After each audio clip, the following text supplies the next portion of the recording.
All right, guys, we just finished our STATMed class. Took about 10 days, 9 days to get through all of the study methodologies, study skill sets, test-taking skill sets, and time management skill sets for med students. And you guys have been gracious enough to come up here and talk a little bit about some of the stuff we did. So let's start off talking about why med school is such a ridiculously challenging construct to get through, right? So what are some things we talked about, like why we did the class, what we experienced after our first year of med school? What are some things we talked about? Who can share this? Well, the sheer volume of medical school, it's just so much and you can't really just take it all in. And I think prior to medical school, you think that you need to make sure you know everything precisely, and to really master everything, you're really kind of just wearing yourself out completely, and not having a system makes it really difficult. I mean, yeah, med school is almost criminally designed.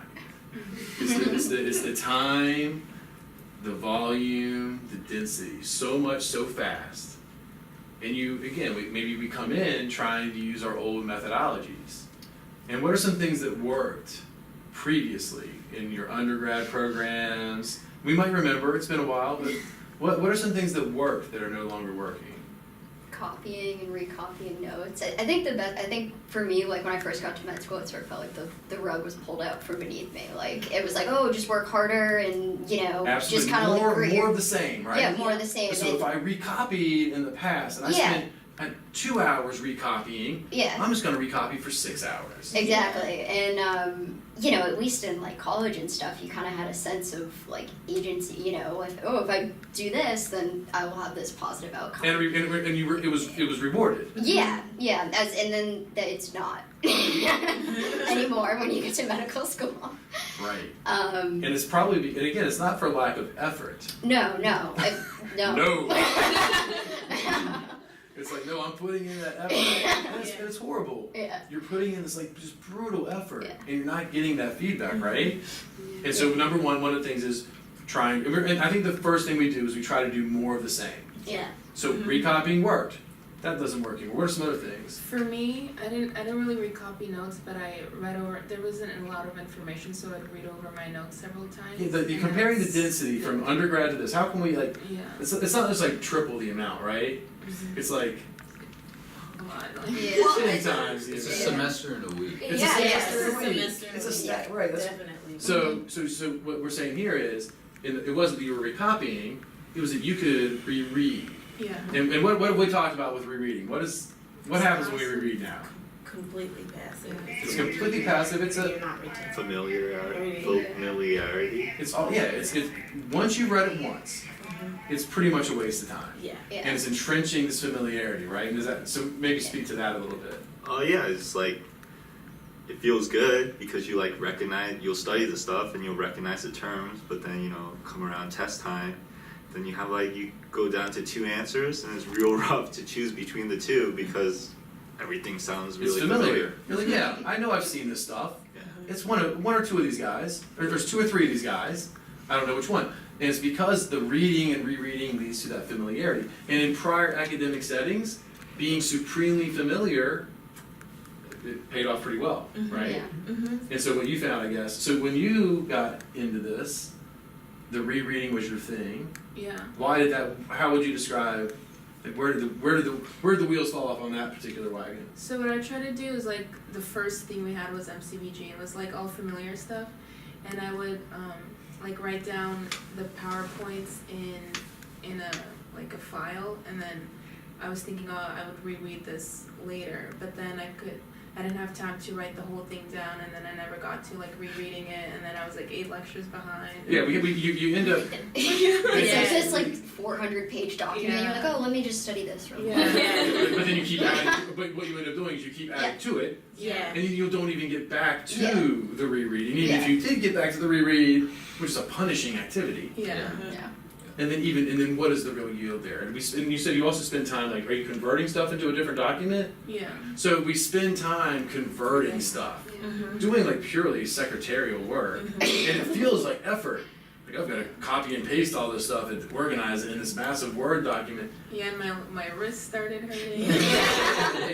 Carpal tunnel, Some serious one thing I noticed with the rereading too, because some of our themes, some things they transfer on to the next theme, and I felt like some of the things I thought I mastered before, and that was just because I maybe just banked it in my brain from rereading it quickly. Come next theme, I couldn't pull it out because I didn't really have that foundation at all. Right. It's that short term to long term, and short term memory we think 1 to 2 days, but for some of us it might be longer. It might be. I've met people where it's like 2 weeks. And that feels good in a small sense. But then once you come back to get it later, it's you're filling up this leaky bucket. You do all this work to fill up the bucket, and then you turn around and it's all gone. It might be gone after a day or 2 days, it might be gone for a few weeks, but no matter what, in med school, it's going to come back and it's going to bite you and it's going to hurt. Because you did all the work, and then it's gone, right? What else? What else are some things that maybe were... I used to use flashcards. And that was a problem because I would remember like the one thing on the flashcard, but I couldn't connect it together. And we've talked about this, right? And now that we've gone through the class, how would you assess, what is the main detriment of flashcards now that we've done the STATMed class? Well, I think it just fragments the knowledge so that you don't get that structure, the superstructure of the lecture in class. Of the lecture, of the concept. So yeah, note cards, we spend time making them. Now if you quiz off of them, then there's some benefit, but it's completely obscuring that organizational framework, the hierarchy that we think that we now know is so important, and we think that that's where medical learning has to start, or learning in general, but certainly when the volume surpasses your ability, you've got to have a skill where you can come in and rip out that superstructure to then go in. And again, note cards obliterate that. All these little just fragments of information floating around. What good is it? And what good was it? It wasn't that good. I mean, it did some stuff, and I was like, right. To add on to that, I used to use note cards too, but the thing is, it's like we've been talking about the amount, the density. Like, you might have like a 200 like note card stack, and then you might lose a little bit of the organization, but because it's not that much information, it was still a it's finite amount. Yeah, you could you could regain it when you did other less effective study methods like review your notes or reread. But in medical school, I mean, I remember my first theme, I think I had 1,200. I wish we had those for a visual. I mean, just to dump them on this table. I had an Anki deck, and I could show it to you, but it's like, and what did I actually review? Like, and all my time was spent making these cards, making these outlines. Like 90% of my time was spent making study materials, and to not study. Yeah, then like 2 days before the exam, I'm freaking out because I haven't really studied anything. Yeah, and well, the beautiful part here, what you're talking about too, is this idea that every skill has a capacity, right? And if you like note cards have a capacity, like for a finite amount of information. But once it surpasses the capacity, and med school does a great job of surpassing this capacity really quickly. It does become an obsolete skill, right? I think it's sort of like tying in some of the things that a couple different people have said. Well, first off, flashcards I think I think you're really selling yourself short because they just don't cut it when it comes to the depth and conceptual grasp of the material that you need to be able to answer second and third order questions. Yeah, it's just sort of it's rote fragmented recall. Yeah, and then I also think that there's like the potential to, along with the rereading, which sort of gives you familiarity and is to give you a false sense of security that you have a better mastery of the material, and I think that's along with rereading and becoming familiar. I just think that's like a really dangerous thing, and you sell yourself short of when you're engaging in the material. That way. Well, it gives us this illusion of productivity and this illusion of mastery. Like, I did this work, I made this stuff, but that's not where it's at. Yeah. It's what we have to do is get through all that excess and get to practicing the recall. And that's where I think like the methods, like I really come in, and I think it's something like most people here are pretty, if you're in medical school, you're probably a pretty self-motivated individual that is monitoring what you think is and isn't working, but to come up with like a way to deal with it better, I just don't. Trying to reinvent that wheel. Yeah, it's just in the semester, in the year. I think even outside would be hard. Even if you guys now in between first and second year, like even if it was like, hey guys, go invent your study method now, it'd still be really difficult to do, if not impossible. Yeah. You know the stakes now. You know the arena, but that doesn't mean you're actually equipped to go build that structure. No. And Like, something I told a friend recently, we were talking about this class, is like, yeah, I think what everyone kind of falls into when you first, like, come into med school, unless you're one of those extremely gifted people, is like, not only are you reinventing the wheel, but you're reinventing the wheel while it's going like 100 miles an hour. so It's so difficult because the speed it's like we've said before, it's the volume, the like the detail that you're You're accountable for it from all the way down. it. And then on top of that, it's being thrown at you at like 100 miles an hour. Yes. So And you have like my main thing was I've learned a lot of different study skills and You've worked with other people before a lot. meeting me. Yes. Right. And Me too. I have Right. Yes. been taught all these different things, and usually it was like one thing, and that's the only thing you should Yes. follow. Whereas with this class, it was the first time I got a foundation that I could stand on with all these little tools I can grab from if I need them. Because not everything works the same for every single subject, Right. and I would fall into Yeah. traps of trying to use what I was taught to use and spend more time on trying to make it fit than actually even learning or using it properly. And so having this where I have my base foundation for every single day when I walk into class, and then when I go back to study, I can say, well, I might need this tool or that tool. It's completely opened things up for me, and I just am so much more optimistic, because I would walk into class sometimes and feel completely defeated, because I'm like, I look at the lecture, I'm like, I'm not going to be able to get through this. So it just gives me something where I'm standing on solid ground, and now I could just put the pieces where I need to put them.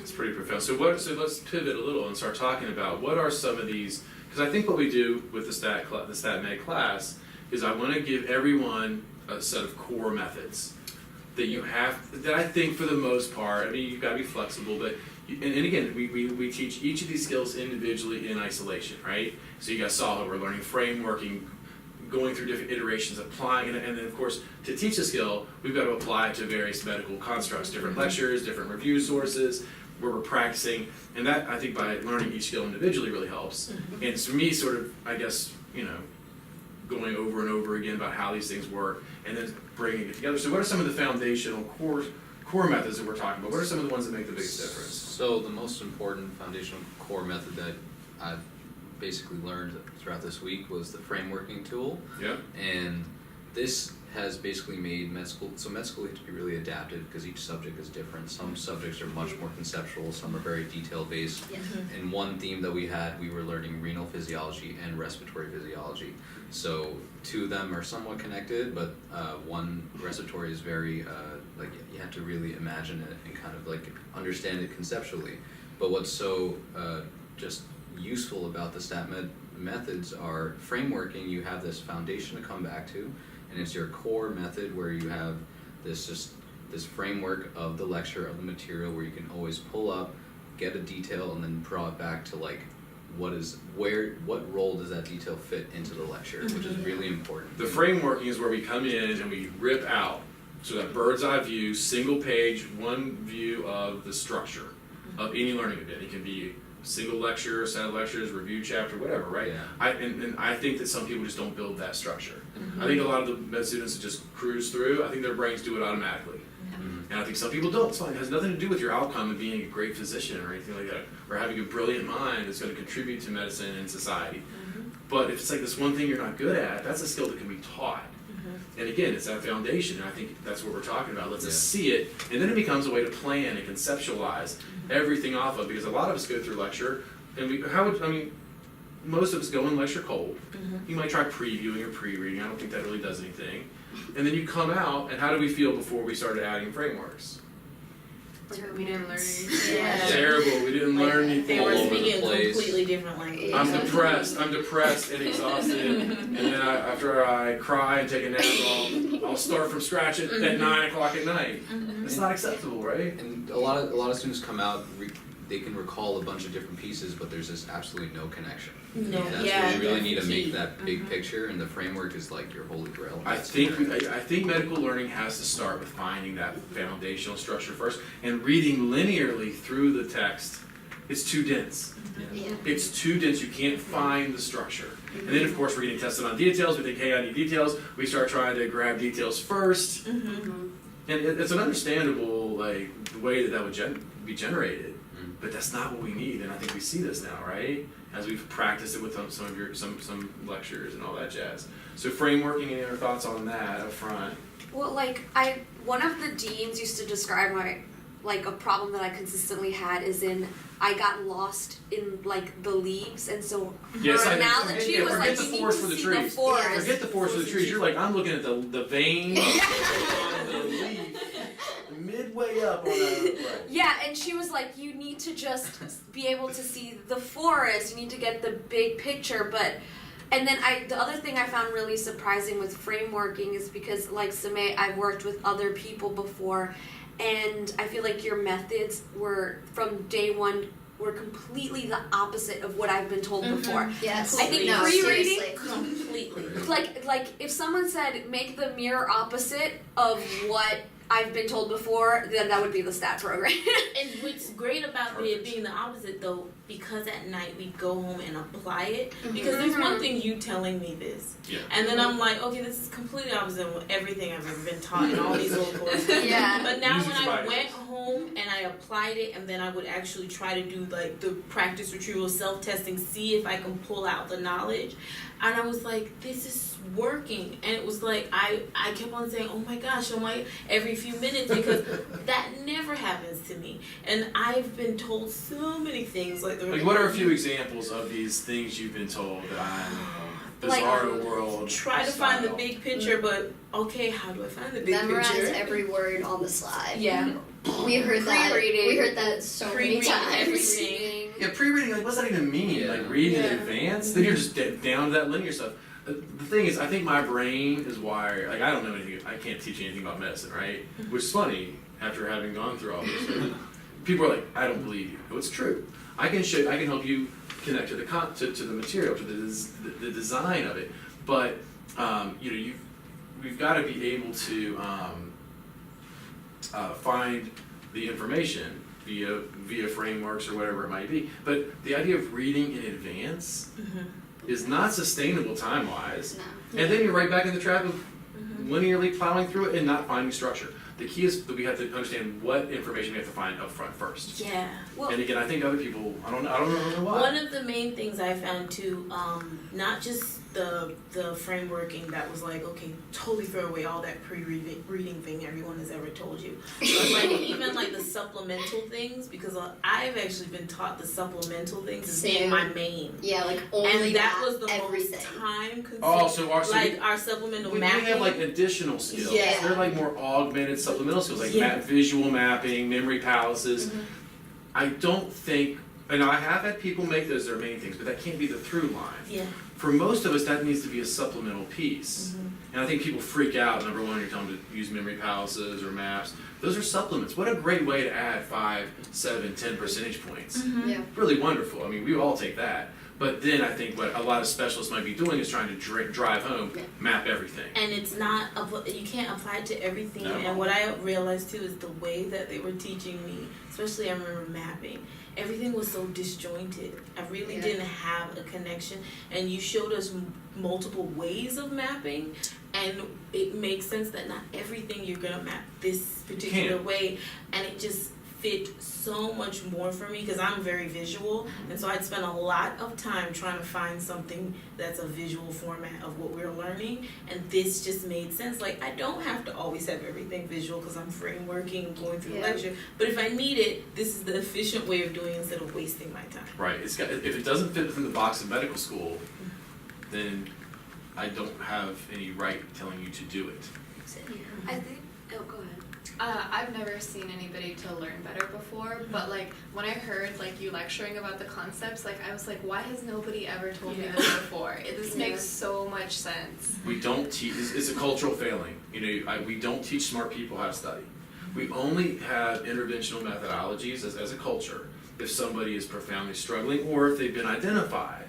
But what about the smart student who's, again, it's like, you want to do better? Well, you're probably not working hard enough. Or do more practice questions. It's like, but as a first year medical student, I don't really have the resources for that. And then it's just like, I'm going to probably change the subject or something. Stop talking about it. Like, make a schedule. It's like, oh, I'm making a schedule, and then I feel bad because I'm not meeting it. Well, make a better schedule. Again, there's no feedback mechanism. Yeah. Mm-hmm. And it's very punishing, and it's a terrible feeling. It's almost like telling us, build a house, because you know what a house looks like, but you have no clue how to build a house. Yeah.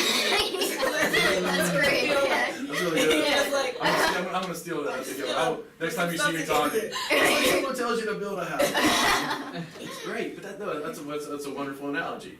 And you're like, okay, I'll go fake it. Yeah. Start making this happen. Hammers. But again, we can take this large amorphous process of studying and learning and breaking it down into more nuanced steps, and it can't be locked into a rigid structure. So we have our core methods. We talk about the framework. We talk about going to lecture if that's viable. Then the dynamic reading and marking is an act. You can only jazz up the reading so much. But again, I think we want to get through, and we talk about ways to do that. Connect back to framework. Be more augmented with it. But then it should be about getting through the reading sooner than later, not dropping that anchor, not snow plowing through it, not trying to memorize it. Because you would never read a novel and be like, I cannot go to the next sentence until I have committed this previous sentence to memory. Like imagine it'd be like trying to listen to somebody talk like this. You're like, oh my God, speed up, talk faster, right? We want to be able to go faster, make more connections. And then where do we do after we get done with reading? What does that lead to? Well, that's what I wanted to comment on. 'Cause something I was told a lot before is make your own questions, and I'd spend a lot of time making my own questions because in med school there aren't enough practice questions. Yeah. So they're like, take the reading, take the material after you've outlined and highlighted and like turned it upside down and inside out.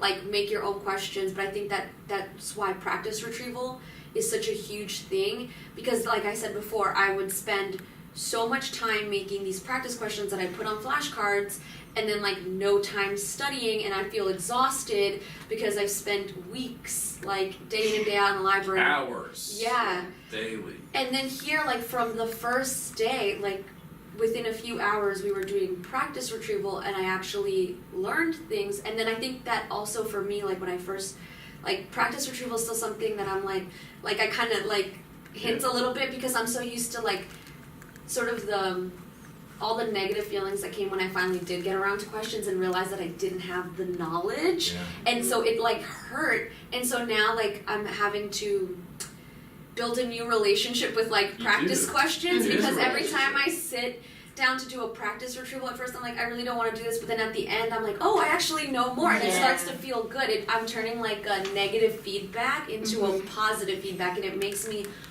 slowly start to want to do more practice retrieval. And and again, that brings a tear to my eye. Beautiful statement, right? And it is. This is a paradigm shift. We want to. Looking over stuff gives us a positive feeling. Oh, it's like we were saying down here. I recognize that as it is in front of my face. It's like sending off good signals, but it's not actually doing anything. It's like going to the gym and walking around being like, look at all that wonderful exercise equipment. I'm gonna kill it tomorrow when I start working out. But it's not doing the job. But this act of attempting recall is hard. It doesn't feel as good. And I think a few of us have talked about this. But you've got to build that culture. You've got to build your own study culture where it's about your studying and setting yourself up for this. And this is what we've done such a great job. This group, such a big group, really working on acquiring the skills and finding ways to make it fit in the real world confines. Well, like I always knew active learning was like the best, and like Right, because that's one of those buzzwords we've heard. Now we have heard about active learning. So what is that? Be more active, right? How do I do that? Yeah, And it's then, like I'm like, gonna be more active. and then I knew like to like practice recall, like that was really important, but I didn't have like a structure of how to do it. So then I had like all these different methods. Like I would make questions like for every lecture, and there were like 40 questions per lecture, and that took like 2 hours per lecture. Or I would make like this the GI theme. I made like 2,000 flashcards. So like that was So I cannot even imagine what 2,000 flashcards like. Were they It was like virtual? yeah, But still, right? But if they were to print them out and see Yeah. that, it'd be amazing. In a horrific way. Yeah, and then like each theme I wanted to do better. Like I would get average scores, but I wanted to get like better. So I would like reinvent the wheel each theme, and then I knew like I had to like recall information that was the best way to do it, but I didn't have like a way to do it. So Yeah, I think what we've done is we've given you guys packages Yeah. and all these tools, like the basic self-test, the time self-lecture, the framework self-test, even using like voice flash cues, all these ways, right? Yeah. And you guys have done a great job of learning the names of the skills, and you know I'm always harping on you. If you say the wrong skill, I'm either like subtly correcting you or just like bluntly, you know. Like, and again, that's why we make our capstone. That's why you guys are like really make sure you have the vocabulary down. If you don't have the vocabulary, then you're gonna mix the skills, right? And that's a great thing though. And again, and notice how like with the framework from the outset, all the way through, you're setting yourself up to engage in the practice retrieval. Yeah. So you guys maybe talk about that too. It's just a more efficient way, because you know, like every year that passes by, we're gonna have less and less time. Yeah. So like That's the craziest part. Yeah, the main thing I got was like you have to get to that practice step, retrieval step as fast as possible. Like that doesn't mean having the most prettiest, you know, notes and like everything, but having the notes that will allow you to self-test. Yeah. And keep in mind the anchor point of the structure. With the structure intact. I think that's the 1-2 relationship, right? Yeah. And it's great because you can come back to these notes, just how we talked about organization towards the end of the program. Like, you have the framework sheet, you have the notes that you dynamically marked, and the way you should mark them would, as long as it facilitates you finding the answer quickly from your framework, you can really review these things like on your own. The ability to go back to material and not have to reread it. It's crazy, That's huge. And also, I think it really is like, in terms of efficiency, this like incredibly powerful tool to target where your weaknesses are and where maybe gaps in understanding are. So, you know, I mean, that's one thing I know I would go to like a professor and I'd be like, I'm confused, not sure about what exactly, but I know I feel confused. You know, so, you know, to have more of that like conceptual place to sort of ground, you know, where does this piece that I'm missing fit in the puzzle. It helps you be more self-analytical. Right. You can run self-diagnostics. Yeah, and you're not relying on questions. Relying on practice questions is like fishing for minnows with a net designed to catch whales. You might catch a few little pieces. I mean, it's too porous. Yeah. And again, at this level, and this is true all the way through, even boards, rotations, specialty. I mean, it's true all the way. I mean, once you can still roll in practice questions that are still too broad of a net. But this, I think, what you're talking about too, is the ability to help you become self-aware, without guesswork. Like I was unable to recall this. That's the This is where that's the change. You can see where it's breaking down. Yeah, as opposed to, I know previously there's a lot of things I did wrong, but one of the big things was like kind of just like a real kind of like scattergun approach, and then I didn't know what I didn't know, and but being able to like target that, and I think just kind of like to have that kind of like peace of mind of like, okay, I've put in the time, and I know that like you know, there may be things that you don't know, but at least you know what you don't know, so you're not second guessing yourself when you're sitting on an exam, because I know like, the more haphazard the study, the worse you're going to feel on test day. And I think you're also alluding to, it's not about being perfect. Right. It's not about knowing it all. Yeah. You just want to have a consistent workload put in that you know gave you yield, gave you bang for your buck when you're sitting there. And then at least it's going to make it easier to trust what you know on test day. Yeah. When we get otherwise, it's like, I don't know, when I use this like scattergun approach, I literally felt like going into every exam, I was like, all right, off to the casino, just to get hope that this technique worked out. And you know, I mean, that has like a very luck is on my side. Like that's a very profound impact on like your quality of life too. I mean, I think, you know, I'm like, well, and then like you're just like sitting there waiting to find out the scores. You're like, and so then having this like, I don't know, the way I think of it is like having like a little toolbox, and before I had like a bunch of random God knows what in the toolbox, like some jagged pieces of metal, I was like smashing against things. I love your maybe smashing my son.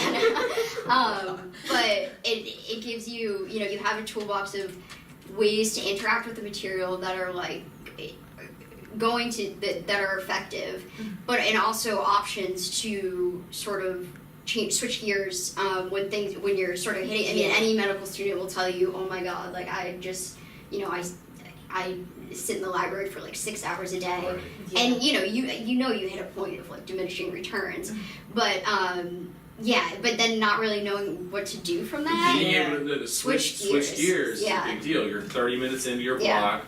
You can feel yourself.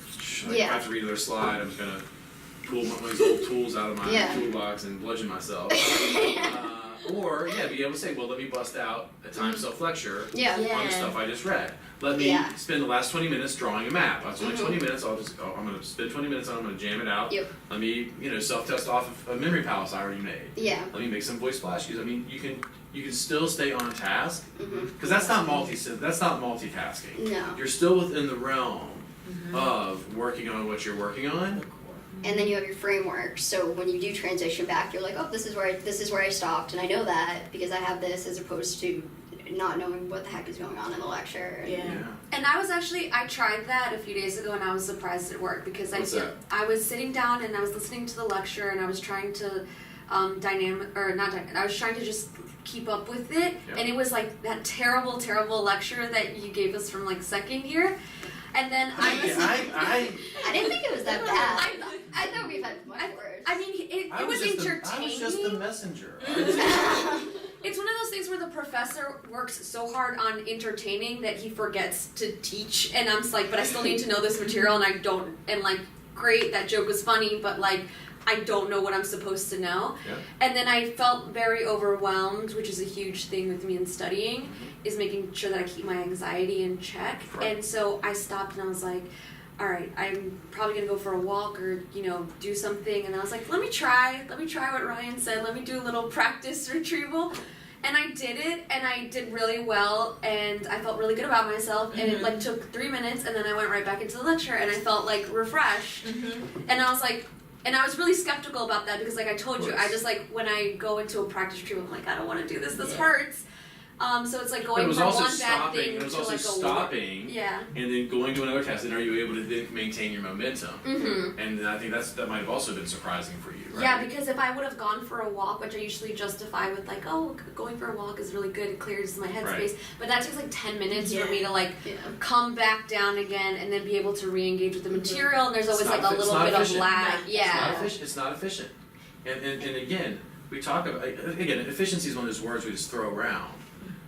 Like, how important is efficiency here? In medical super school? critical. Yeah. It's everything. I mean, you can get like life or death. yeah, like you can get if you're really engaged in material, like you could get something done in an hour that you could otherwise literally spend an entire day just Yeah. trying to grind through and be like, oh, I just watched like 400 YouTube videos trying to figure out what's going on here, and this sort of gives you back a sense of kind of like control. Yeah. It is In control.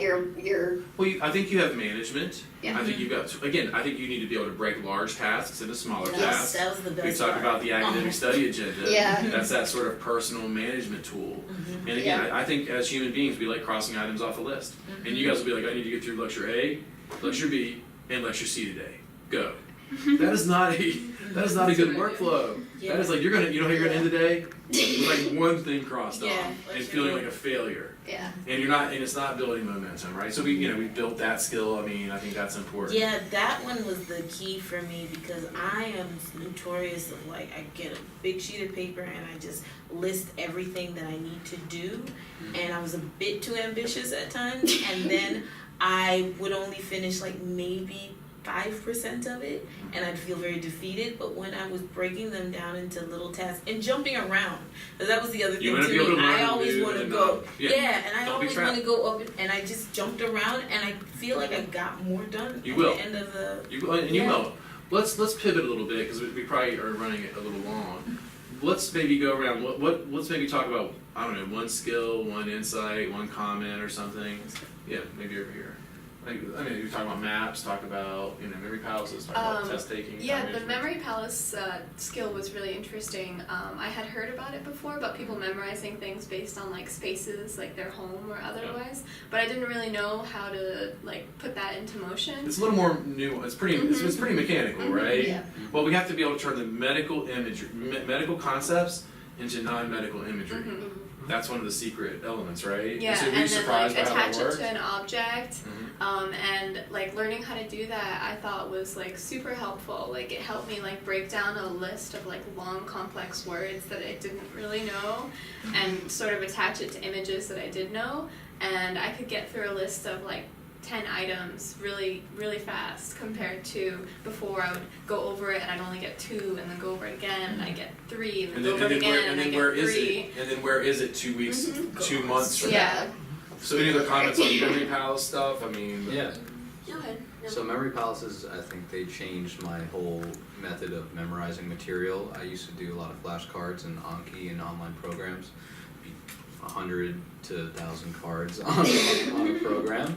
But memory palaces are really efficient because you use your own imagination, and it's just the crazier, the wackier the image. and all the junk knowledge we have. Yeah. Mhm. Being able to take our pop culture, sports Yeah. knowledge, all that stuff, and recycle it and actually use it for learning is crazy.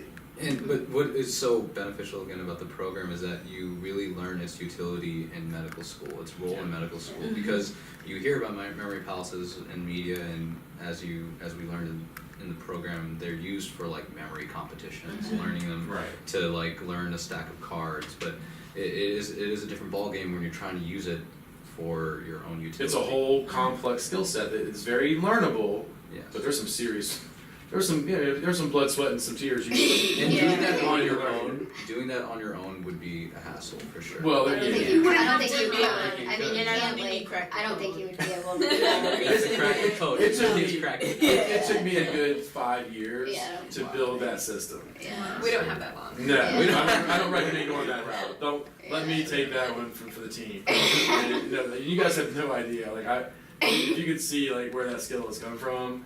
Like there was a time when you would just teach it and people would just leave antagonized. I mean, it's just hard. It's a hard skill. Yeah. So I mean, and this is the newest iteration, the way that it was transmitted and received. And I mean, you guys did really good work on it, but it was very gratifying. I thought it was really nice the way that it was presented to you. It was such that it's not like here's a skill, like this is the one way that you can use it, and that's traditionally, I don't know about you guys, but how I've been given advice in terms to approach studying. It's, well, this is the way you have to do it, and that's that. That makes me nauseous. Yeah, same.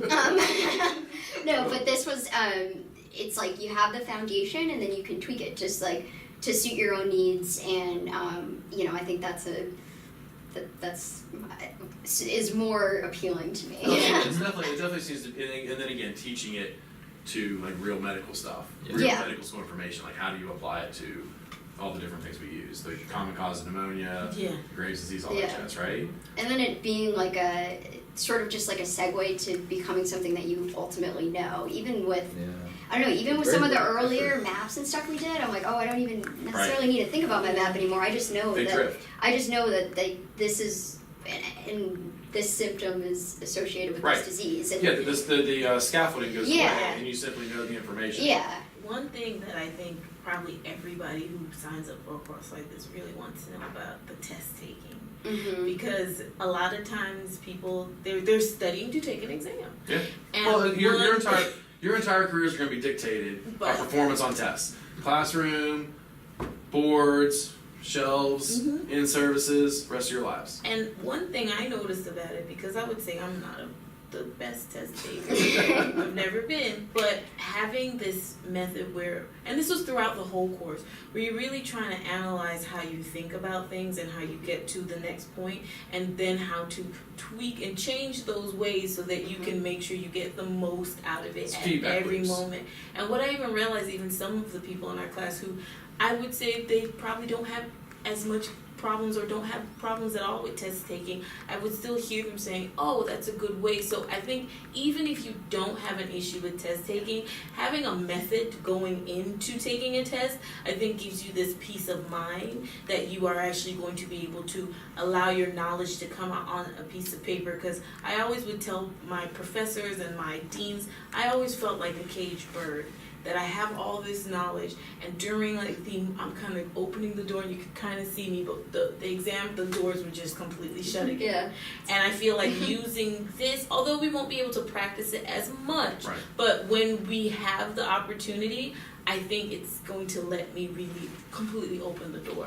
and I'm looking really forward to that The part. test taking stuff that I give you guys is pretty detailed, right? Yeah. It's not superficial. No. It's not about beating the test.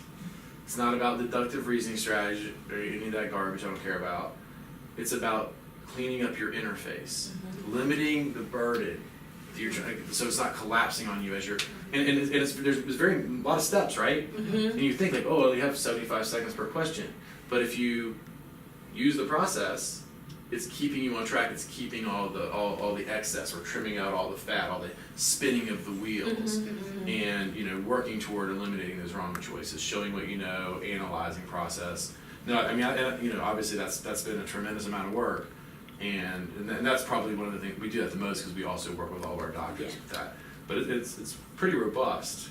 And I think you guys could see that, right? Yeah, I liked what you said about, the questions that we take on exams, they're really long questions. I mean, they're enormous, and there can be a lot of answer choices. Like before, it was very simple in my undergrad to take a question. First order, I mean. But now it's so huge that to have that whole thing in your memory at the same time, it's overwhelming. So taking it one chunk at a time, like you teach in your course, that has really helped me.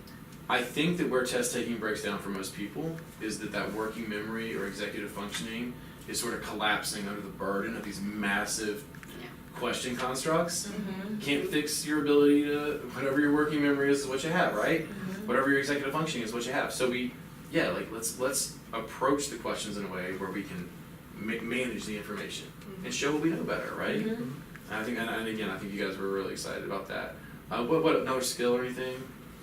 Just one more thing about the test taking. I think it's a systematic way to eliminate a lot of inefficiencies and just pitfalls that are very easy in human to sort of go into when you're kind of getting far into an exam. And then I think we're really extremely fortunate in that we'll be able to really practice these skills throughout the rest of the year. And I think probably a lot of, boards is kind of keeping your cool. You're going to know a lot of stuff, and being able to kind of have a system that you can fall back on is, I think will be a really powerful tool, and I think we're fortunate we'll be able to kind of start practicing that. So. Yeah, absolutely.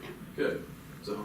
I was going to say my favorite skill is the frameworking, because I get so much out of lecture, and then I actually stopped going to lecture midway because the third lecture I'd just be so burnt out that I would just stop paying attention, and then the rest of the lecture would just be useless. So then having the framework, I can pick up where I left off, and it's really easy, and then retrofitting back while watching the lecture, and then using that as a study tool to practice retrieval. It's amazing. It's great. I love it. Again, music to my ears, right? And what about maps? I mean, maybe talk briefly about maps.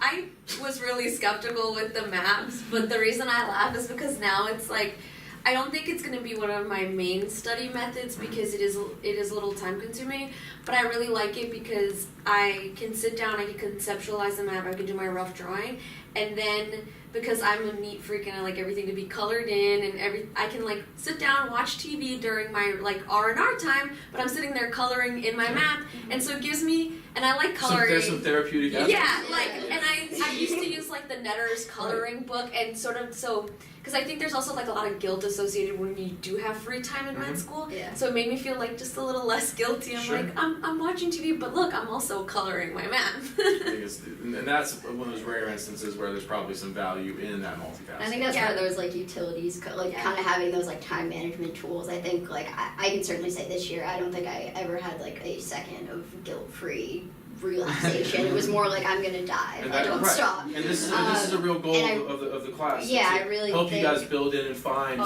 free time that you can actually relax. Yeah, and I think that we'll be able to learn better, by just even outside strategies with that alone, and then be better doctors for that, being able to know how to Well, also the reason why I really liked it is because at first I thought that it was really silly, and I was I'll probably I don't draw, I'll probably. So tell us what you really think. It's great. But then after the first practice retrieval, I had 100%, and then I completely left it alone, and then the next day we did it in class. and I remembered 90% of it. And the only reason that I didn't remember one of them is because it was like my first map, and I didn't do one of the symptoms the way, like, it just wasn't weird retrievable, enough. right. Yeah. And I still remember it. Yeah. Like, if you were to quiz me on it right now, They're like, just I'd really, still remember it. they're really effective in Yeah. coding mechanisms because they're all just Yeah. visual pictures. Either if it's a memory palace, it's a visual in your head, where it's a map, it's a visual on a paper. Yep. And it's just something that's so easy to just retrieve because we just It's We visual encode it. memory is more powerful, and you Yeah. made it. Now, Yeah. there are those visual, like, you know, there are programs out there of pre-made visuals. It's fine, and if those work, use them. Yeah. But sometimes I think there's value in making your own stuff. Yeah. I have a lot of experience with mapping, but it's not the most efficient mapping, and so Right. this taught me how to make more links. And one thing I liked about this class, which is not something that's gonna probably happen when we're out of the class, but having this as a group class. I remember one time we had to go over a map, and I was with Michael, and I was talking about how I couldn't figure out how to make this or sound this out or whatever, and he gave me some of his method, and it was really nice during this class to pull from Yes. each other. Yeah. To really, because not you have in your mind, this is how it goes, No. and someone else has a method, and you're like, that makes so much So, more sense. so there, you know, I have this curricular design where I've got our scope and sequence. I know what I want to hit, when I'm going to hit it, how I'm going to hit it. But there are hidden curricular aspects, and that's like a secondary aspect of the class, and that is being in a group. Being in a group, and I put you guys in those discussion groups, those sharing groups. It's not show and tell. It's designed to augment learning curve by saying, and it's because we both wrestle with the same thing. Oh, how'd you do this? And that is a great way to really accelerate the learning. And I think that's a, you know, that's always, again, always a good thing to hear. I always enjoy that. What else? There's something about it doesn't, when you're doing it, it sort of feels like, oh my gosh, I'm like, this is taking me too long. But and I don't really know what it is. I don't know, maybe you know, but like something about that time, like engaging in the material and in that way to sort of make your own idea and form a picture or whatever. There's so much it's- cross thinking going Yeah. on. Something's happening. You're doing there's a lot. It's like you're running all over the field of snow, Yeah. packing the snow into the earth. As opposed to, I think when you're reading it over and over, you're just walking through the footsteps that are already there. Yeah. It's a very shallow connection. There's a lot of hidden things happening. It's not just the end product, but making that end product then it makes it so easy to come back to and extend learning, distribute the learning, come back and revisit it later. And I think that's huge.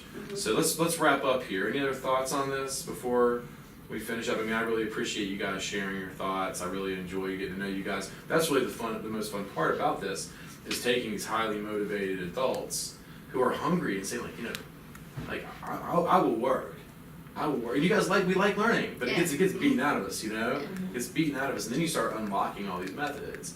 And I think, you know, your candor and your feedback is always super appreciated. And you know, this is all relationship stuff, and people reach out to me and they ask me questions. If you ever reach out to me and I don't get back to you, I should have said this earlier. You did. I did. You said that many times, yeah. It's not my fault. It's not my fault. Reach out and hit me again because I'm a busy person. But a lot of these methods have evolved Yeah. because I keep feedback with people and they tell me, and I like listening, and I like to listen and I like to hear, like, oh well, why? And I'll pick your brain on it. But then if you're going to ask me a question, I want you to predict what my answer is going to be, because you probably already know. Because at this point, at the end of the class, I've said everything. People are like, I want to learn more. It's like, no, I don't think so. I think I've given you everything.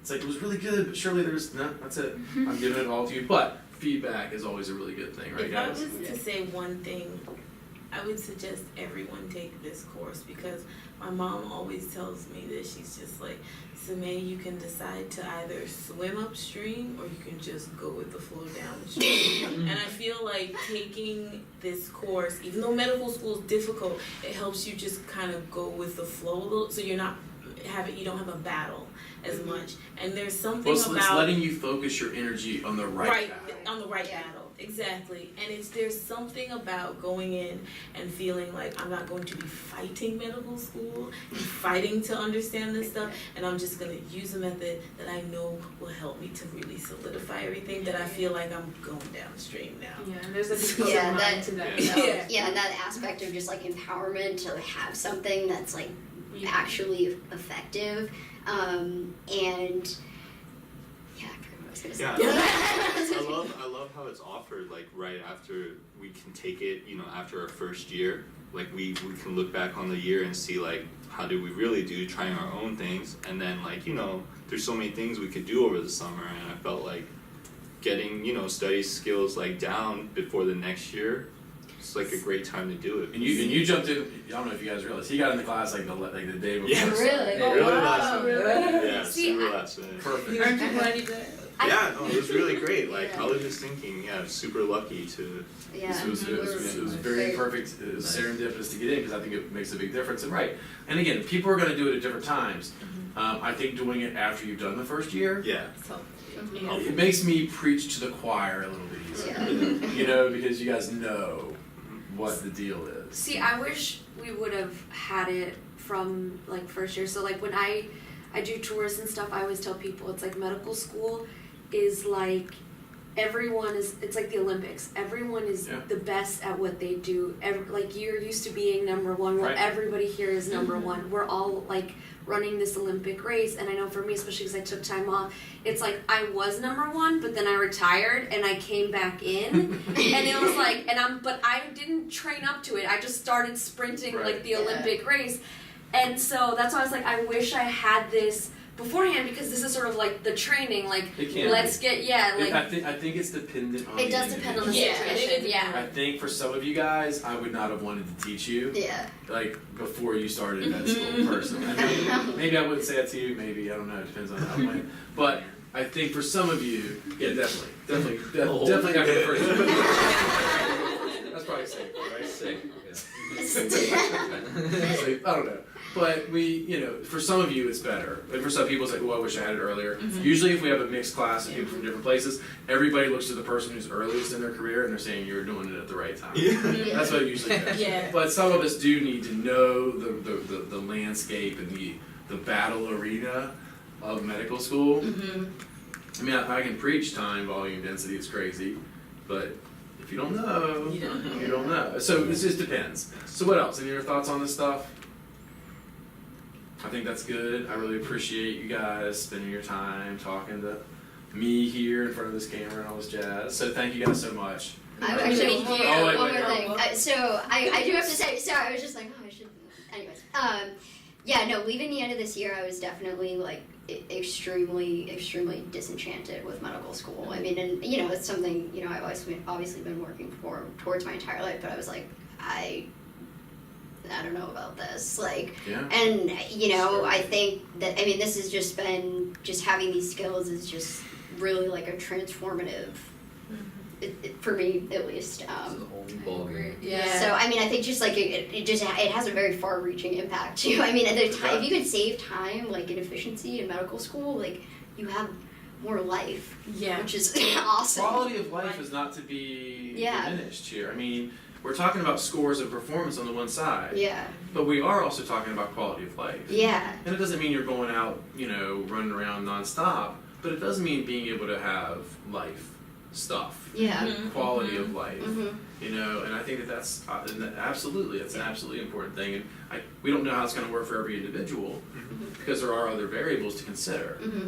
But there is something to be said for this absolutely is about studying, but it's also about living and succeeding in medical school. Yeah. Well, and to add to that, I also feel like it gives you a cushion room, because sometimes like that free time is hopefully spent on improving your quality of life, but in med school, life keeps happening. Yes. And sometimes that extra time can sort of act like a cushion. So if something crazy happens in your life, you still have the studying part under control, and you can still continue in medical school. If something happens in your family, if something happens in your health. Surgery. I sprained my ankle and was in a boot for after the first month of class, and it threw everything off, and I wish I would have had that then. Absolutely.